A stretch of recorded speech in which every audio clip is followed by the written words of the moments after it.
మనమంతా వారికి సహకరిస్తాం, వారు అందించేటువంటి ఫలాలని అందుకోబోతున్నాం అనేటువంటి మాటను కూడా మీతో గుర్తు చేస్తూ ఉన్నాం. ఇది మామూలు ప్రమాణ స్వీకారం కాదు అని ప్రపంచవ్యాప్తంగా ప్రతి ఒక్కరూ అనుకుంటున్న క్షణం. ఒక తెలుగువారు సాధించాలనుకుంటే ఏదైనా చేయగలరు అని నిరూపించుకుంటున్న క్షణం.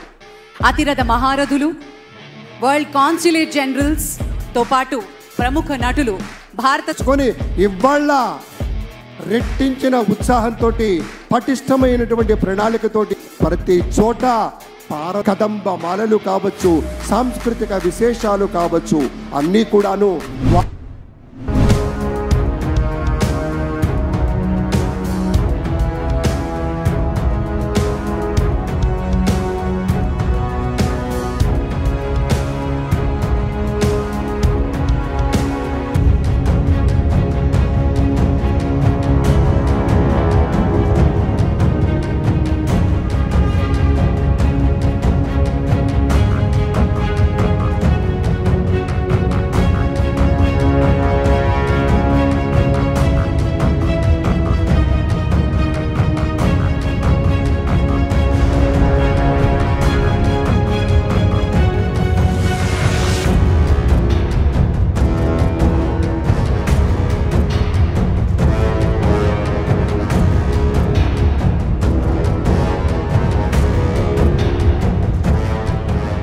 டிசைன் நல்லா இருக்கு, விலை என்ன என்பது போல் விசாரித்துக் கொண்டே பல லட்சம் ரூபாய் மதிப்புள்ள தங்க செயினை சட்டை பைக்குள் போட்ட சிகப்பு தொப்பி திருடன்.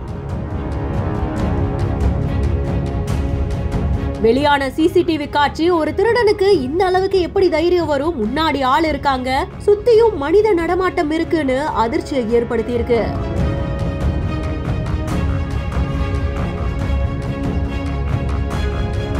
வேலூர் மாவட்டம் குடியாத்தம் தரணம்பேட்டை பகுதியில தனியாருக்கு சொந்தமான நகைக்கடை ஒன்று இருக்கு.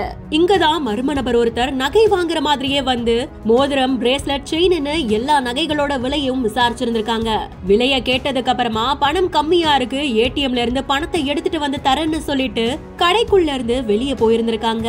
அப்போதான் 2.5 சவரன் அளவுக்கு தங்க நகை காணாம போயிருந்தது தெரிய வந்திருந்திருக்கு. இதனால பதறி போனவங்க கடையில பொருத்தப்பட்டிருந்த சிசிடிவி காட்சியை ஆய்வு செஞ்சிருக்காங்க. அப்போதான் சிகப்பு கலர் தொப்பி போட்ட அந்த மர்ம நபர் யாரும் பாக்குறாங்களான்னு நோட்டமிட்டுட்டு தங்க செயினை பைக்குள்ள வச்சது தெரிய வந்திருக்கு. சிசிடிவி காட்சிகளை அடிப்படையா கொண்டு கடை உரிமையாளர் குடியாத்தம் நகர காவல் நிலையத்துல புகாரும் கொடுத்திருந்திருக்காங்க. இந்த சம்பவம் குறித்து போலீசார் வழக்கு பதிவு செஞ்சு யார் அந்த மர்ம நபர்னு தேடிட்டு இருக்கிறதாகவும் சொல்லப்படுது.